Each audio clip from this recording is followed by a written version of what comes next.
കേരളത്തിലെ പത്രമാധ്യമങ്ങളൊക്കെ ശബരിമലയെ പൂർണ്ണമായിട്ടും ഉപേക്ഷിച്ചു കഴിഞ്ഞു എന്നതാണ് വാസ്തവം. കേരളത്തിലെ രാഷ്ട്രീയ പാർട്ടികളെല്ലാം തന്നെ ശബരിമലയെ ഉപേക്ഷിച്ചു കഴിഞ്ഞു. കേരളത്തിലെ മാധ്യമങ്ങൾ നടത്തിക്കൊണ്ടിരിക്കുന്നതല്ല മാധ്യമ പ്രവർത്തനം എന്ന് വളരെ കൃത്യമായിട്ട് പറഞ്ഞിട്ടുണ്ടെന്നേ. ഒന്ന് ആലോചിച്ച് നോക്കൂ.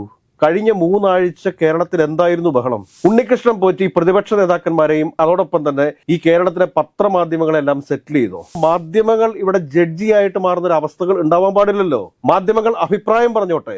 മാധ്യമങ്ങൾ അവരുടെ TRP റേറ്റ് കൂട്ടുന്നതിന് വേണ്ടിയിട്ട് കാട്ടിക്കൂട്ടിയിട്ടുള്ള കോപ്രായങ്ങളാണെന്ന് ഇത്. നമസ്കാരം. സ്വർണ്ണക്കടത്ത് കേസിൽ ഇപ്പോൾ ഉണ്ണികൃഷ്ണൻ പോറ്റിയെ റിമാൻഡ് ചെയ്തിരിക്കുകയാണ്. ഇനി എന്താണ് മുന്നോട്ടുള്ള നടപടികൾ? റിമാൻഡിലായിരുന്നു ഉണ്ണികൃഷ്ണൻ പോറ്റി. ഓൾറെഡി 15 ദിവസം റിമാൻഡിലായിരുന്നു. വീണ്ടും അദ്ദേഹത്തെ 15 ദിവസത്തേക്കും കൂടെയാണ് റിമാൻഡ് ചെയ്തിരിക്കുന്നത്. ഇനി ഒരുപക്ഷെ പോലീസ് കസ്റ്റഡിയിലെടുത്ത് അദ്ദേഹത്തെ ചോദ്യം ചെയ്തു കഴിഞ്ഞു. അതുകൂടാതെ തന്നെ തെളിവെടുപ്പുകളും പൂർത്തിയായി കഴിഞ്ഞു എന്ന് വേണം നമുക്ക് മനസ്സിലാക്കാനായിട്ട്. ഇനി ജാമ്യം കൊടുക്കണമോ വേണ്ടയോ എന്നുള്ളത് കോടതിയുടെ പരിധിയിൽപ്പെട്ട കാര്യമാണ്. കോടതിക്ക് ഒരുപക്ഷെ ജാമ്യം കൊടുക്കാം, കൊടുക്കാതിരിക്കാം. എനിക്ക് തോന്നുന്നു തെളിവെടുപ്പൊക്കെ കഴിഞ്ഞ സാഹചര്യത്തിൽ ഒരു പക്ഷേ ജാമ്യം കിട്ടാനായിട്ടുള്ള സാധ്യതകൾ ഉണ്ട്, പോലീസ് എതിർക്കാതിരുന്നു കഴിഞ്ഞാൽ. പക്ഷേ പോലീസ് തീർച്ചയായിട്ടും ജാമ്യത്തെ എതിർക്കാനുള്ള സാധ്യതകളാണ് ഉള്ളത്. തെളിവ് നശിപ്പിക്കപ്പെടും എന്നുള്ള ഒറ്റ കാരണം കൊണ്ട് തന്നെ ഉണ്ണികൃഷ്ണൻ പോറ്റിയെ ജാമ്യം കൊടുക്കരുത് എന്ന് തന്നെയായിരിക്കും പ്രോസിക്യൂഷൻ കോടതിയിൽ ആവശ്യപ്പെടുക. അങ്ങനെ വരുമ്പോഴത്തേക്ക് സ്വാഭാവികമായിട്ടും ഉണ്ണികൃഷ്ണൻ പോറ്റിയുടെ റിമാൻഡ് ഇനി 2-3 പ്രാവശ്യം കൂടി, അതായത് ഒരു 80 ദിവസമെങ്കിലും അദ്ദേഹത്തിന് ജയിൽവാസം. പ്രത്യേകിച്ച് മോഷണ കുറ്റം കൂടി അദ്ദേഹത്തിന്റെ മുകളിൽ ചുമത്തിയിട്ടുണ്ട്. ചീറ്റിങ്, ഏതൊക്കെ വകുപ്പുകളാണ് അദ്ദേഹത്തിന് മുകളിൽ ഇനി പോലീസ് ചുമത്താൻ പോകുന്നതെന്ന് ഇനി വരും ദിവസങ്ങളിൽ മാത്രമേ നമുക്ക് അറിയാൻ വേണ്ടി സാധിക്കത്തുള്ളൂ. പക്ഷേ ഇതിനകത്ത് ഏറ്റവും വലിയ വിരോധാഭാസം എന്താ എന്ന് ചോദിച്ചു കഴിഞ്ഞാൽ, കേരളത്തിലെ പത്രമാധ്യമങ്ങളൊക്കെ ശബരിമലയെ പൂർണ്ണമായിട്ടും ഉപേക്ഷിച്ചു കഴിഞ്ഞു എന്നതാണ് വാസ്തവം. കേരളത്തിലെ രാഷ്ട്രീയ പാർട്ടികളെല്ലാം തന്നെ ശബരിമലയെ ഉപേക്ഷിച്ചു കഴിഞ്ഞു. ഒന്ന് ആലോചിച്ച് നോക്കിക്കേ, എത്ര സമരങ്ങളാണ് കഴിഞ്ഞ 3 ആഴ്ചകളായിട്ട് കേരളത്തിൽ നടന്നിട്ടുള്ളത്? എത്ര പോലീസുകാർക്കാണ് ആക്രമണത്തിൽ പരിക്കേറ്റിട്ടുള്ളത്? എത്ര രാഷ്ട്രീയ പാർട്ടി പ്രവർത്തകർക്കാണ് ആക്രമണത്തിൽ പരിക്കേറ്റിട്ടുള്ളത്? എത്ര മാധ്യമ പ്രവർത്തകരാണ് ആക്രമിക്കപ്പെട്ടിട്ടുള്ളത്? ഇതിൻ്റെ ഒടുവിൽ എന്താണ് സംഭവിച്ചത്? എനിക്കിപ്പോൾ തോന്നുന്നത് എന്താണെന്ന് വെച്ച് കഴിഞ്ഞാൽ, ഈ ഓണത്തിൻ്റെ സമയത്ത് അല്ലെങ്കിൽ ഏഷ്യാനെറ്റിൻ്റെ 30 വർഷം പൂർത്തിയാക്കുന്ന സമയത്ത് ഡോക്ടർ റെജി മേനോൻ, അതായത് ഏഷ്യാനെറ്റിൻ്റെ സ്ഥാപകനായിട്ടുള്ള റെജി മേനോൻ, അദ്ദേഹം ഏഷ്യാനെറ്റിൽ തന്നെ നൽകിയൊരു അഭിമുഖമുണ്ട്. ആ അഭിമുഖത്തിൽ അദ്ദേഹം കൃത്യമായിട്ട് പറയുന്ന ചില കാര്യങ്ങളുണ്ട്. കേരളത്തിലെ മാധ്യമങ്ങൾ നടത്തിക്കൊണ്ടിരിക്കുന്നതല്ല മാധ്യമ പ്രവർത്തനം എന്ന് വളരെ കൃത്യമായിട്ട് പറഞ്ഞിട്ടുണ്ടെന്നേ. ഒന്ന് ആലോചിച്ച് നോക്കൂ. കഴിഞ്ഞ 3 ആഴ്ച കേരളത്തിൽ എന്തായിരുന്നു ബഹളം?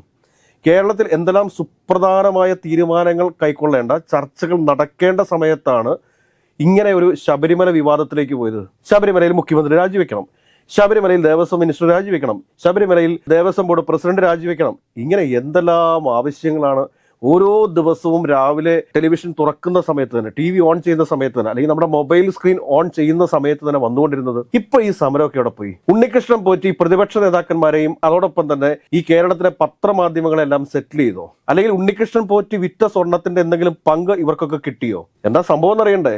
കോടതിയുടെ പരിഗണനയിലിരിക്കുന്ന ഒരു വിഷയമാണ്. അപ്പോൾ കോടതി തന്നെ പറഞ്ഞിട്ടുണ്ട്, 6 ആഴ്ച കൊണ്ട് അന്വേഷണം പൂർത്തിയാക്കാൻ വേണ്ടിയിട്ടാണ് കോടതി നിർദ്ദേശിച്ചിരുന്നത്. 2 ആഴ്ച കൂടി അധികമായിട്ട് വേണമെന്ന് കോടതിയോട് അന്വേഷണ ഉദ്യോഗസ്ഥന്മാർ ആവശ്യപ്പെട്ടിരിക്കുന്നു. അതിന്റെ അടിസ്ഥാനത്തിൽ 8 ആഴ്ചയായിട്ട് കേസന്വേഷണത്തിനുള്ള സമയം നീട്ടി നൽകിയിട്ടുണ്ട്. കേസന്വേഷണം അതിൻ്റെതായ രീതിയിൽ വളരെ കൃത്യമായിട്ട് തന്നെയാണ് മുമ്പോട്ട് പോകുന്നത് എന്ന കാര്യത്തിൽ ആർക്കെങ്കിലും സംശയമുണ്ടോ? ഒരാൾക്കും സംശയമുണ്ടായിരുന്നില്ല. ഉണ്ണികൃഷ്ണൻ പോറ്റിയെ അറസ്റ്റ് ചെയ്യുന്നു, മുരാരി ബാബുവിനെ അറസ്റ്റ് ചെയ്യുന്നു. പ്രധാനപ്പെട്ട 2 അക്യൂസ്ഡ് ആയിട്ടുള്ള ആളുകളെ പോലീസ് കസ്റ്റഡിയിൽ എടുത്തു കഴിഞ്ഞു. അഭിമാനത്തോടു കൂടി തന്നെയാണ് ഈ ഒരു അന്വേഷണം മുമ്പോട്ട് പോകുന്നത് എന്നതൊരു സത്യമാണ്. പക്ഷെ അപ്പോൾ നമുക്ക് ഉയരുന്ന ചോദ്യം ഇതാണ്: ഈ കഴിഞ്ഞ 3 ആഴ്ചക്കാലം കേരളത്തിൽ നടന്ന സമരങ്ങൾ എന്തിനു വേണ്ടിയിട്ടായിരുന്നു? എത്ര ചെറുപ്പക്കാരുടെ മേലെ പുതിയതായിട്ട് കേസുകൾ വന്നിട്ടുണ്ട്? നമ്മുടെ പ്രതിപക്ഷ രാഷ്ട്രീയ പാർട്ടികളൊക്കെ ഒന്ന് ഇരുത്തി ആലോചിക്കേണ്ട കാര്യമാണിത്. തങ്ങൾ ചെയ്യുന്ന സമരം, തങ്ങൾക്ക് ബോധ്യമില്ലാത്ത വിഷയത്തിൽ സമരം ചെയ്ത് ഇങ്ങനെയുള്ള ആളുകളെ, തങ്ങളുടെ പ്രവർത്തകരെ ജയിലറയ്ക്കുള്ളിലേക്ക് അയച്ച് അവരുടെ തലയിൽ സ്ഥിരമായിട്ട് അവരൊരു കുറ്റവാളിയാക്കി, ഒരു കേസുകാരനാക്കി മാറ്റേണ്ടത് ഉണ്ടോ എന്ന്. ഒരു വിഷയം സംഭവിക്കുമ്പോൾ ആ വിഷയവുമായി ബന്ധപ്പെട്ട് കുറച്ചൊക്കെ സമയം കൊടുക്കുന്നേ. അതല്ലാണ്ട് മാധ്യമങ്ങൾ ഇവിടെ ജഡ്ജിയായിട്ട് മാറുന്ന ഒരു അവസ്ഥകൾ ഉണ്ടാവാൻ പാടില്ലല്ലോ. മാധ്യമങ്ങൾ അഭിപ്രായം പറഞ്ഞോട്ടെ. പക്ഷെ മാധ്യമങ്ങൾ ഒരാളെ കുറ്റവാളിയായിട്ട് ചിത്രീകരിക്കേണ്ട കാര്യമുണ്ടോ? ഒന്ന് ആലോചിച്ച് നോക്കിയേ. ഈ പറഞ്ഞ ദേവസ്വം ബോർഡ് പ്രസിഡന്റായിട്ടുള്ള പ്രശാന്തിന്റെ കുടുംബം അനുഭവിച്ചിട്ടുള്ള ഒരു മനോവ്യതയൊന്ന് ആലോചിച്ച് നോക്കിയേ. അതോടൊപ്പം തന്നെ മുൻ പ്രസിഡന്റ് ആയിട്ടുള്ള പത്മകുമാറും അദ്ദേഹത്തിന്റെ ഫാമിലിയും അനുഭവിച്ചിട്ടുള്ള ആ ഒരു വിഷമം ഒന്ന് ആലോചിച്ച് നോക്കി. ദേവസ്വം മന്ത്രിയായിട്ടുള്ള VN വാസവനും അദ്ദേഹത്തിന്റെ കുടുംബവും മക്കളും ഒക്കെ അനുഭവിച്ചിട്ടുള്ള ആ ഒരു വിഷമം ഒന്ന് ആലോചിച്ച് നോക്കി. എന്തെല്ലാം കാര്യങ്ങളാണ് ദേവസ്വം കമ്മീഷണറായിരുന്ന വാസു എന്ന് പറയുന്ന ആൾക്കെതിരെ ഉയർന്നത്. അദ്ദേഹത്തിന്റെ കുടുംബത്തെക്കുറിച്ച് ആലോചിച്ചിട്ടുണ്ടോ? യഥാർത്ഥ കള്ളന്മാർ ഇവിടെ കൃത്യമായി പോലീസ് അന്വേഷണത്തിൽ അവരെ കണ്ടുപിടിക്കുകയും അറസ്റ്റ് ചെയ്യുകയും അവരെ റിമാൻഡിലാക്കുകയും ചെയ്തിരിക്കുന്നു. അപ്പോൾ സ്വാഭാവികമായിട്ട് നമ്മൾ ചിന്തിക്കത്തില്ല, കഴിഞ്ഞ 3 ആഴ്ചക്കാലമായിട്ട് മാധ്യമങ്ങൾ അവരുടെ TRP റേറ്റ് കൂട്ടുന്നതിന് വേണ്ടിയിട്ട് കാട്ടിക്കൂട്ടിയിട്ടുള്ള കോപ്രായങ്ങളാണെന്ന് ഇതൊക്കെ വെറുതെ ചർച്ചയ്ക്ക് വേണ്ടിയിട്ട് മാത്രം ചർച്ച ചെയ്ത വിഷയങ്ങളാണ്. ഈ നാട്ടിൽ എന്തെല്ലാം പ്രശ്നങ്ങൾ കിടക്കുന്നു, എന്തെല്ലാം വിഷയങ്ങൾ കിടക്കുന്നു. ഈ വിഷയത്തിലേക്ക് ഒന്നുമല്ല ചർച്ച പോകുന്നത്. ഈ നാടിന്റെ വികസനവുമായി ബന്ധപ്പെട്ടിട്ടുള്ള, ഈ നാടിന്റെ വിദ്യാഭ്യാസവുമായി ബന്ധപ്പെട്ടിട്ടുള്ള, ഈ നാട്ടിലെ വ്യാവസായിക വളർച്ചയെക്കുറിച്ച് ഈ എന്തെല്ലാം കാര്യങ്ങൾ സംസാരിക്കാൻ കിടക്കുന്നു. ഇതൊന്നുമല്ല സംസാരത്തിൽ പെട്ടത്. ഈ ശബരിമല, ഉണ്ണികൃഷ്ണൻ പോറ്റി ശബരിമല, പിന്നെ ഉണ്ണികൃഷ്ണൻ പോറ്റിയുമായിട്ട് ഏറ്റവും അടുത്ത ബന്ധം പുലർത്തുന്ന ആളാണ് ദേവസ്വം മിനിസ്റ്റർ. ഇങ്ങനെ ഒരു ഗവൺമെന്റിനെ വലിച്ച് എങ്ങനെ താഴെയിടാം എന്നുള്ളൊരു ശ്രമവുമായിട്ടല്ലേ നടന്നുകൊണ്ടിരുന്നത്. ഞാൻ പറയുന്നത് പ്രതിപക്ഷമായാലും ഭരണപക്ഷമായി കഴിഞ്ഞാലും കാര്യങ്ങൾ തിരിച്ചറിഞ്ഞതിന് ശേഷം മാത്രമേ ബഹളം വെക്കാൻ പാടുള്ളൂ. ഒരു കാര്യം ഒന്ന് ആലോചിച്ച് നോക്കി. ഇപ്പൊ CPI കഴിഞ്ഞ ആഴ്ചയെല്ലാം CPI PM ശ്രീ പദ്ധതിയുമായി ബന്ധപ്പെട്ടിട്ട് പെട്ടെന്ന് മാധ്യമങ്ങളിൽ കടന്ന് വരവുമായിരുന്നു. ഏറ്റവും ഒടുവിൽ എന്ത് സംഭവിച്ചു? CPIക്ക് വേണ്ടിയിട്ട് പ്രതിപക്ഷങ്ങൾ പോലും സമരത്തിൽ നിന്നും പിന്നോക്കം പോയി. പ്രതിപക്ഷ നേതാവായിരുന്ന VD സതീശൻ വരെ പറഞ്ഞിരുന്നു, കേന്ദ്രത്തിൽ നിന്ന് ലഭിക്കാനുള്ള കാര്യങ്ങളൊക്കെ മേടിച്ചെടുക്കുന്നതിൽ കുഴപ്പമില്ല എന്ന് പറഞ്ഞു. വളരെ വ്യക്തതയോടുകൂടി തന്നെയാണ് അദ്ദേഹം ആ കാര്യത്തെ സമീപിച്ചത്. പക്ഷേ CPI എന്താണ് കാണിച്ചത്? CPIയെ സംബന്ധിച്ചിട്ട് CPI എന്ന രാഷ്ട്രീയ പാർട്ടി കേരളത്തിൽ ജീവിച്ചിരിപ്പുണ്ടോ എന്ന് ജനങ്ങൾക്ക് മുമ്പിൽ തെളിയിക്കുന്നതിന് വേണ്ടിയിട്ട് PM ശ്രീ പദ്ധതിയിൽ NEP നടപ്പിലാക്കും എന്ന് പറഞ്ഞുകൊണ്ട് സൃഷ്ടിച്ചത് അനാവശ്യ വിവാദമല്ലേ? ഇപ്പോൾ ഒപ്പിട്ടിരിക്കുന്ന ഈ ധാരണാപത്രത്തിൽ നിന്ന് ഒരു തരത്തിലും സർക്കാർ പിന്നോട്ട് പോകുമെന്ന് എനിക്ക് തോന്നുന്നില്ല. പിന്നെ അതിനകത്ത് ചില കാര്യങ്ങളുള്ളത് എന്താ വെച്ചാൽ, ക്യാബിനറ്റിന്റെയും മുഖ്യമന്ത്രിയുടെയും ഒന്നും അനുവാദമില്ലാതെ ഒരു മന്ത്രിയും അതോടൊപ്പം തന്നെ വകുപ്പ് സെക്രട്ടറിയും കൂടി എടുത്തൊരു തീരുമാനമാണ് എന്നുള്ള ഒരു വിമർശനം മാത്രമേ അതിലുള്ളൂ. അതിനപ്പുറത്തേക്ക് NEPയെ ഭയക്കേണ്ട ഒരു കാര്യവും PMCക്കത്തില്ല. അതുകൊണ്ട് ഞാൻ പറയുന്ന കാര്യങ്ങൾ എന്താ വെച്ചാൽ, മാധ്യമങ്ങൾ ഏറ്റെടുക്കുന്ന വിഷയങ്ങൾ അത് കൃത്യമല്ല എങ്കിൽ ഒരു സമൂഹത്തെ തന്നെ തെറ്റായ ദിശയിലേക്ക് നയിക്കുന്ന രീതി ഉണ്ടാവും. കാരണം ഇവിടെ ചെറുപ്പക്കാർക്ക് തൊഴിൽ കിട്ടുന്നില്ല. അതിദാരിദ്ര്യം മാത്രമേ കേരളത്തിൽ നിന്ന് നിർമ്മാർജ്ജനം ചെയ്യപ്പെട്ടിട്ടുള്ളൂ. ദരിദ്രർ കേരളത്തിലുണ്ട്. ഒരു അസുഖം വന്നു കഴിഞ്ഞാൽ അതോടുകൂടി നിത്യ പട്ടിണിയിലായി പോകുന്ന ആളുകൾ ഇവിടെ ഉണ്ട്. ഒരു ദിവസം ജോലിക്ക് പോകാതിരുന്നു കഴിഞ്ഞാൽ 2 ദിവസം അവധി എടുത്തു കഴിഞ്ഞാൽ അവന്റെ സാമ്പത്തിക നില തെറ്റിപ്പോകുന്ന ആളുകൾ ജീവിക്കുന്ന സംസ്ഥാനമാണ് കേരളം എന്ന് പറയുന്നത്.